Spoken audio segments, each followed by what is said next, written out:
I sat frozen, holding the phone to my ear. Rebecca's voice was frantic, hysterical even. In the background, I could hear commotion, people talking, Patricia's sharp voice saying something I couldn't make out. "Mom, are you there? Please say something." Rebecca begged. "I'm here," I said quietly, my voice flat. "I'm so sorry. I made a terrible mistake. Please, you have to come. I need you here. Please, Mom." 20 years of exhaustion, loneliness, and heartbreak rose up inside me.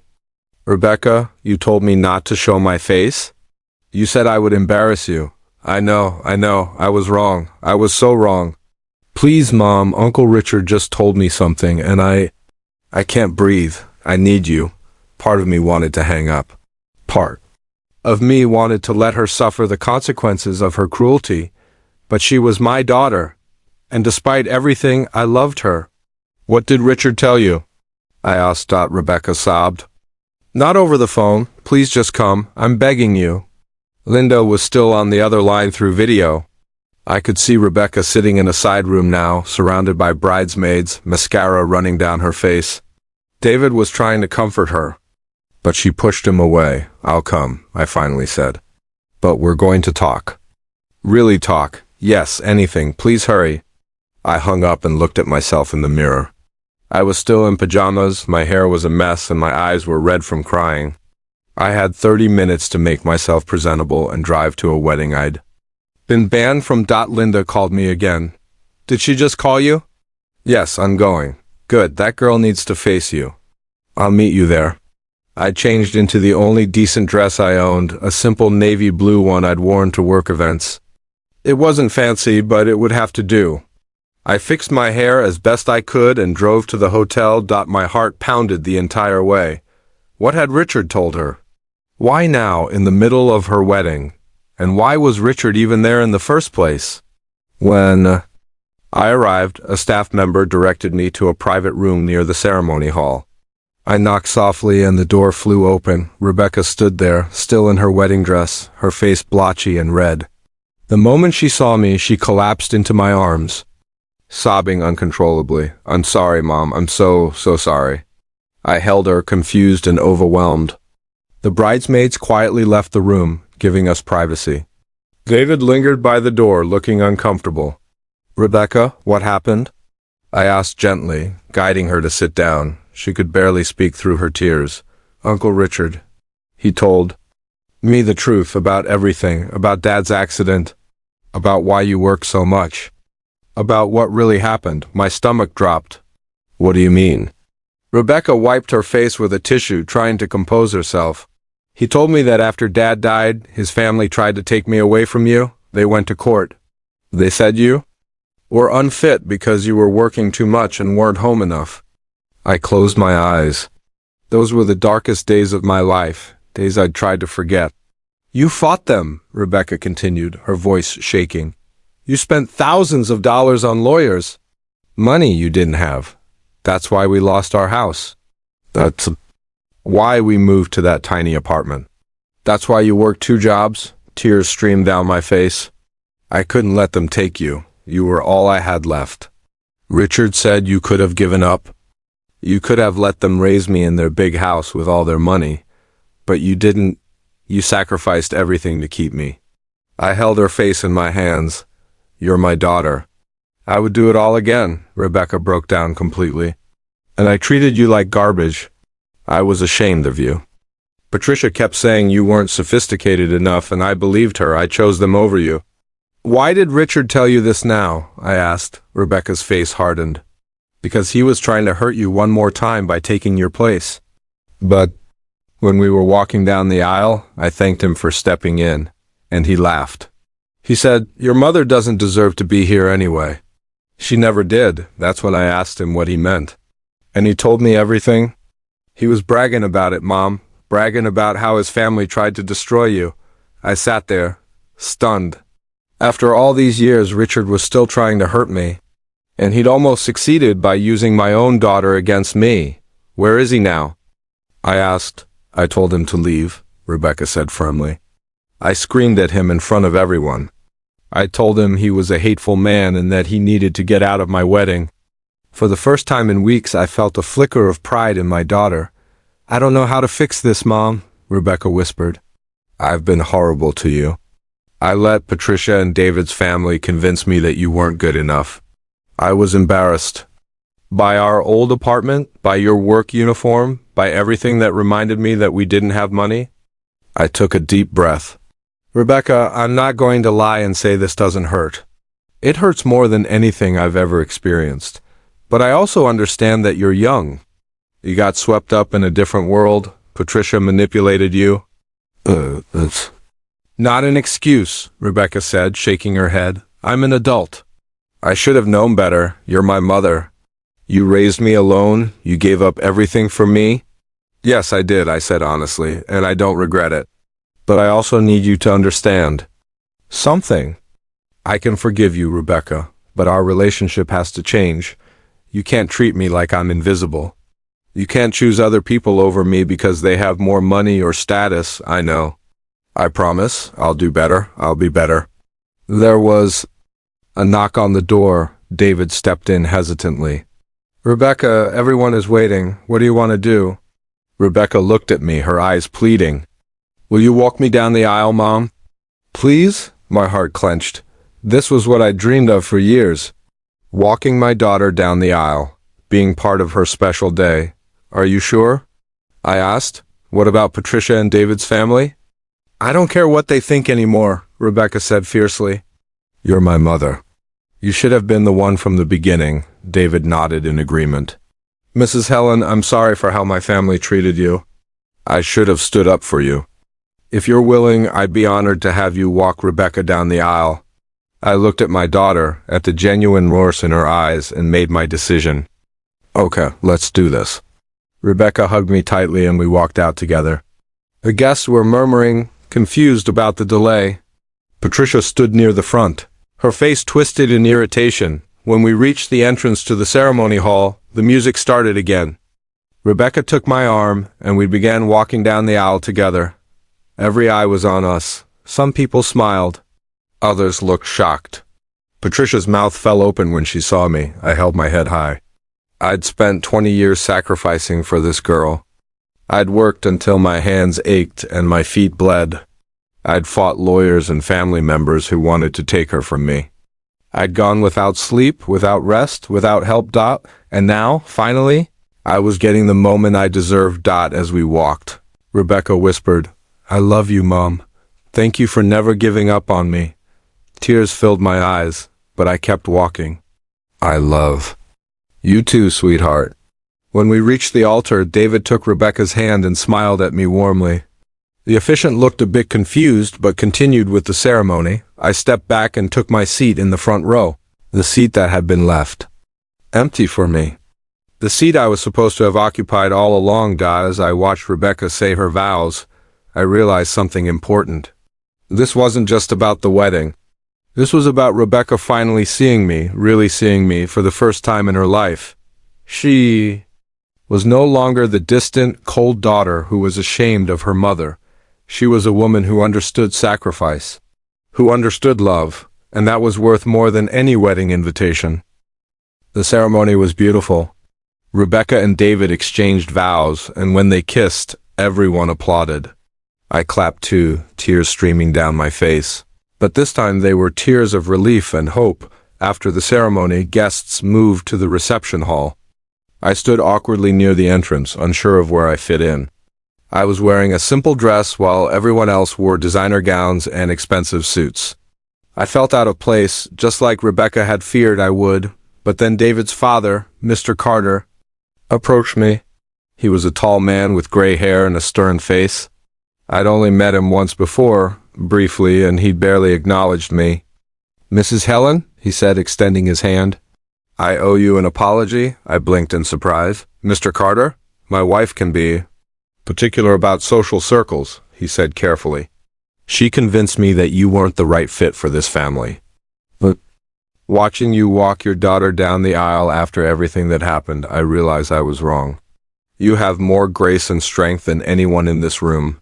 I didn't know what to say. "Thank you, that means a lot," he nodded. "Patricia will come around eventually, or she won't." Either way, you're Rebecca's mother, and you're part of this family now. As the reception began, I found myself seated at a table near the front.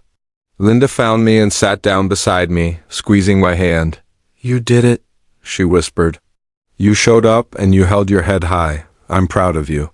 "I almost didn't come," I admitted. Part of me wanted to let her deal with the consequences.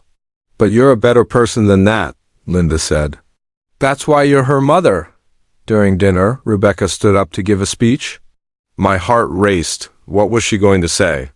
Rebecca tapped her glass and the room fell silent. She looked nervous, her hands trembling slightly as she held the microphone. "I want to thank everyone for being here today," she began. "This has been the most beautiful and the most difficult day of my life." People exchanged confused glances. 3 weeks ago, I made the worst decision I've ever made. I told my mother. She wasn't welcome at my wedding.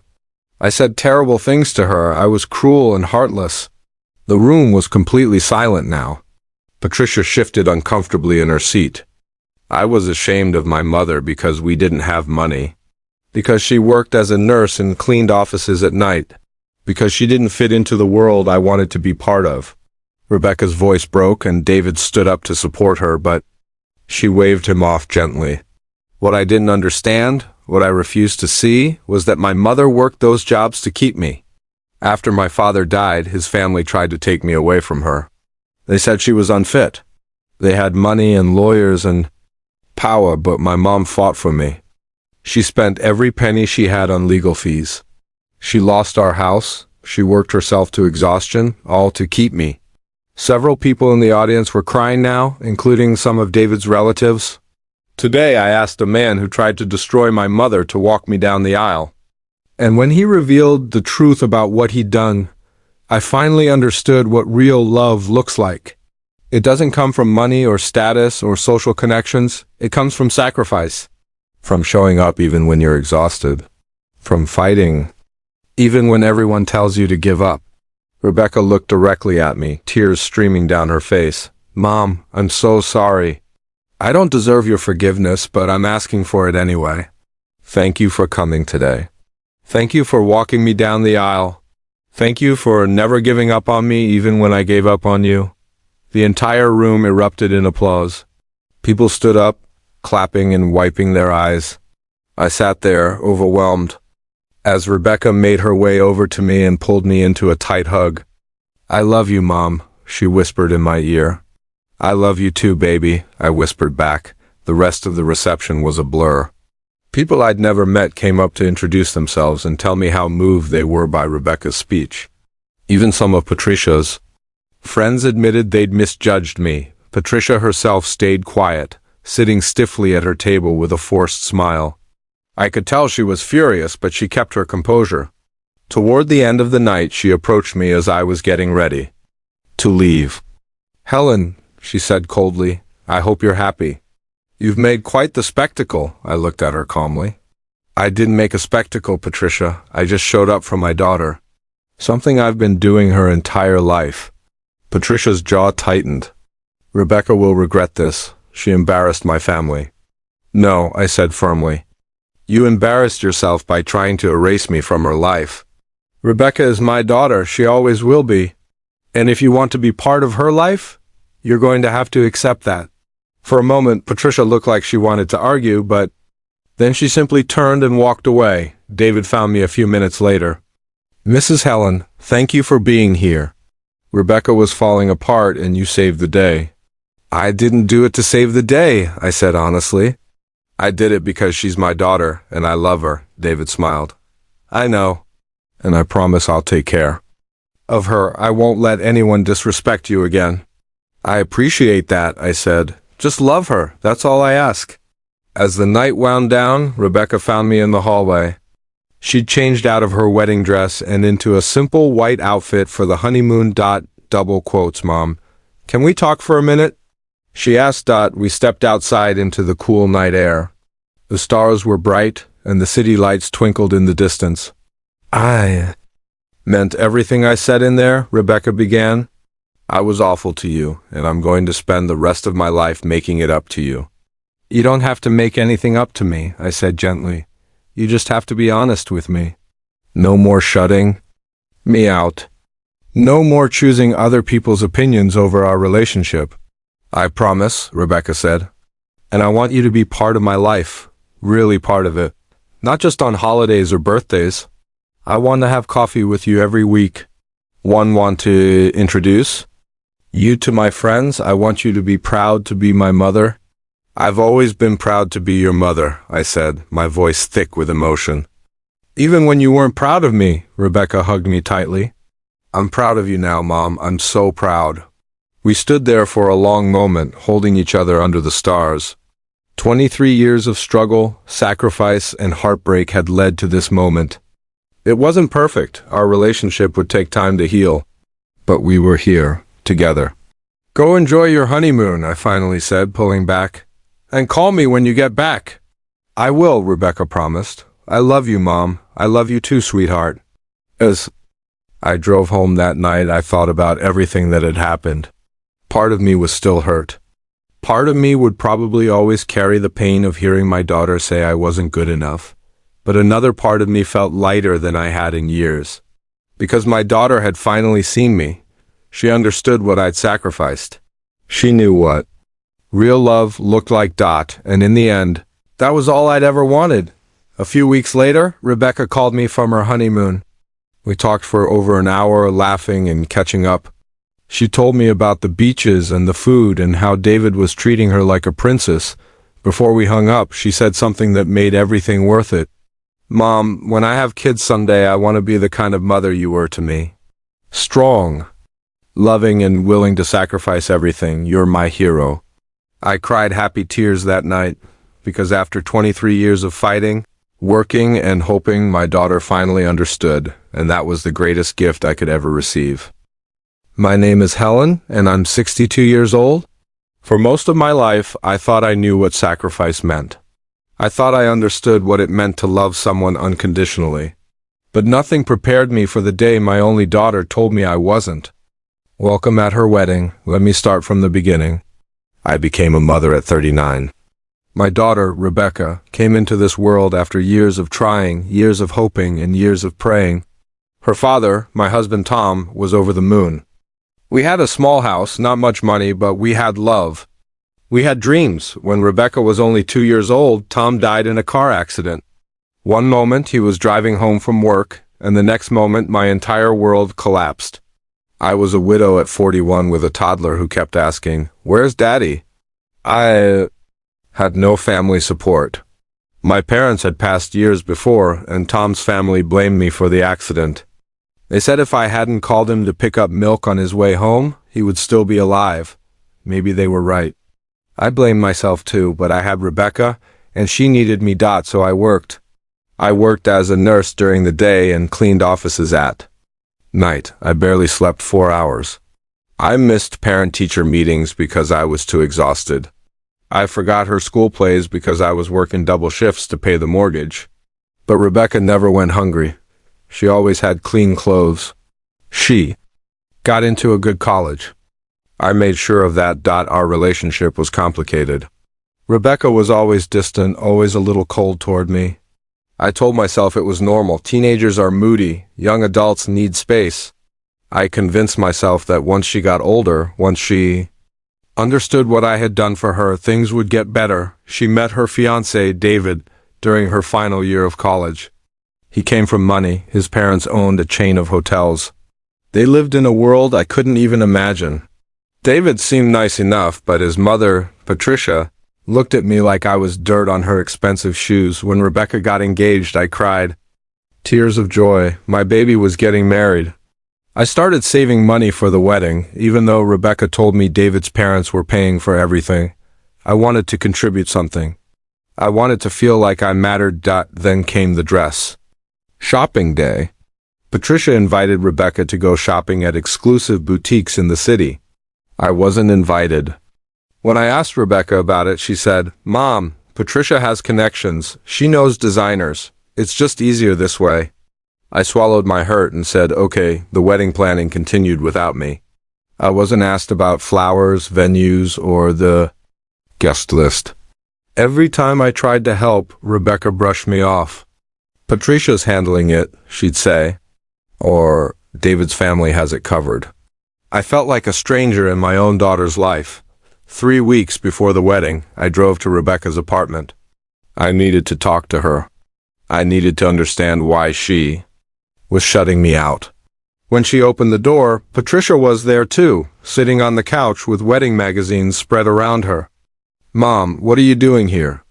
Rebecca asked, not even inviting me in. "I wanted to talk about the wedding," I said softly. "I feel like I'm not part of any of this." Patricia laughed. Actually laughed. "Helen, dear, this is a high society wedding. We need someone who understands elegance and class."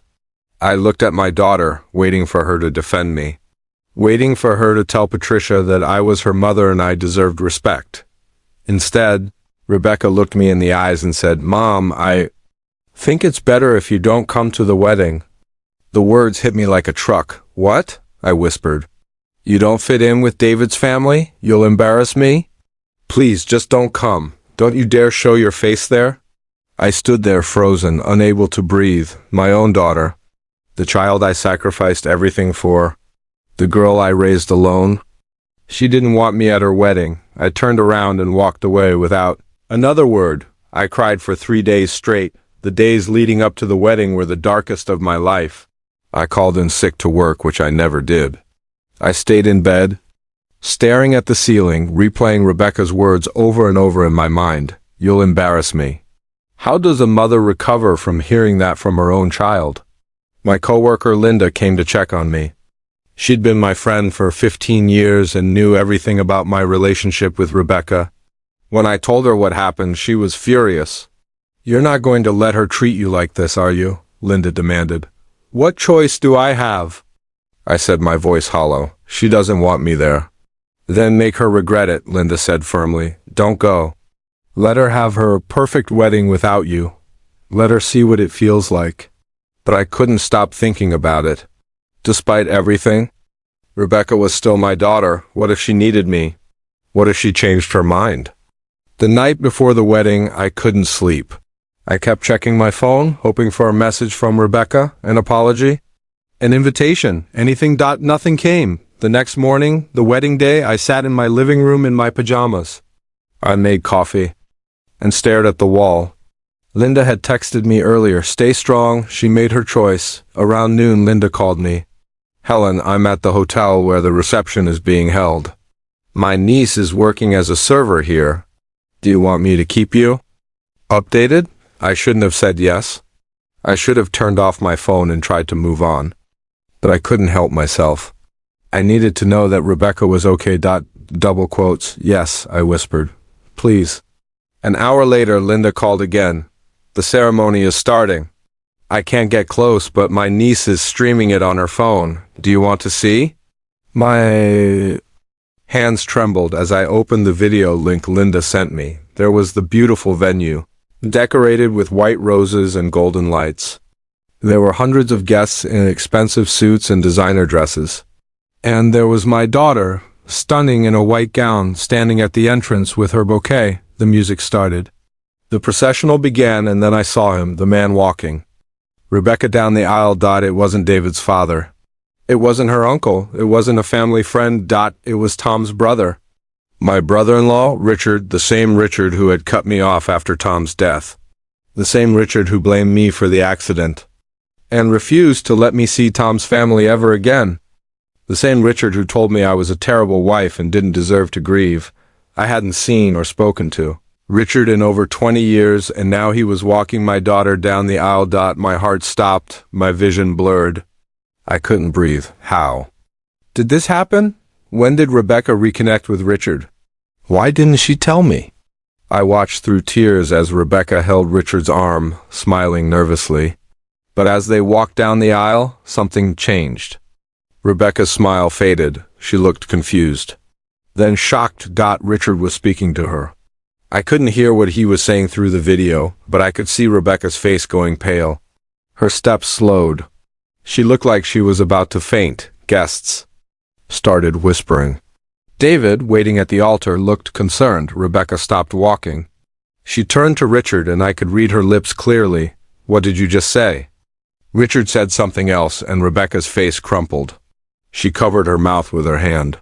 Her legs buckled and a bridesmaid rushed forward to catch her. The ceremony paused. Everyone was staring and then my phone rang. It was Rebecca. My hands shook as I stared at her name on the screen after everything she'd said, after banning me from her wedding, after choosing Richard over me. Now she was calling, I answered. Mom? Her voice was breaking, desperate. Mom, please, I need you. Please. Come, I'm so sorry, please.